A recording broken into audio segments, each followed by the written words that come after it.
শনির সঞ্চার ডেফিনিটলি একটি বৃহৎ সঞ্চার ছিল, যেটা ২০২৫-এর ২৯শে মার্চ সংঘটিত হয়েছে এবং শনির সঞ্চারের পরবর্তীকালে কন্যা রাশির জাতক-জাতিকাদের ক্ষেত্রে প্রভাবটা কতটা হবে সেটা নিয়ে যদিও আমরা একটা ভিডিও আপলোড করেছি অলরেডি। তবে আজকে অন্যান্য ট্রানজিটগুলোকে মিলিয়ে আলোচনা করব বিশদে। প্রথমেই বলি হেলথ অর্থাৎ স্বাস্থ্য। স্বাস্থ্য সংক্রান্ত বিষয় নিয়ে আমি মনে করি কন্যা রাশির জাতক-জাতিকাদের যথেষ্ট পজিটিভিটি প্রাপ্তির সংযোগ বা সম্ভাবনা রয়েছে। স্বাস্থ্যের দিক থেকে বলতে গেলে কন্যার পজিটিভিটির মাত্রাটা প্রচুর পরিমাণে দেখা যাবে এপ্রিলে এবং অনেকেই জানেন আপনারা ক্রনিক প্রবলেমের মধ্যে ছিলেন। ইভেন এখনো পর্যন্ত অনেকেরই আমরা দেখেছি, যাই করি না কেন স্বাস্থ্যের জায়গাটা বারবার ডিস্টার্বড হচ্ছে, স্বাস্থ্যের জায়গাটা বারবার ডিটোরিয়েট হচ্ছে।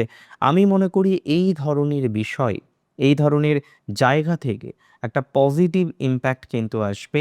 এই ধরনের জায়গা থেকে কিন্তু একটা পজিটিভিটির বিস্তর প্রভাব আমরা কিন্তু লক্ষ্য করতে পারবো। এই বিষয়ে কোনো সন্দেহ নেই, কোনো রকম সন্দেহের অবকাশ নেই।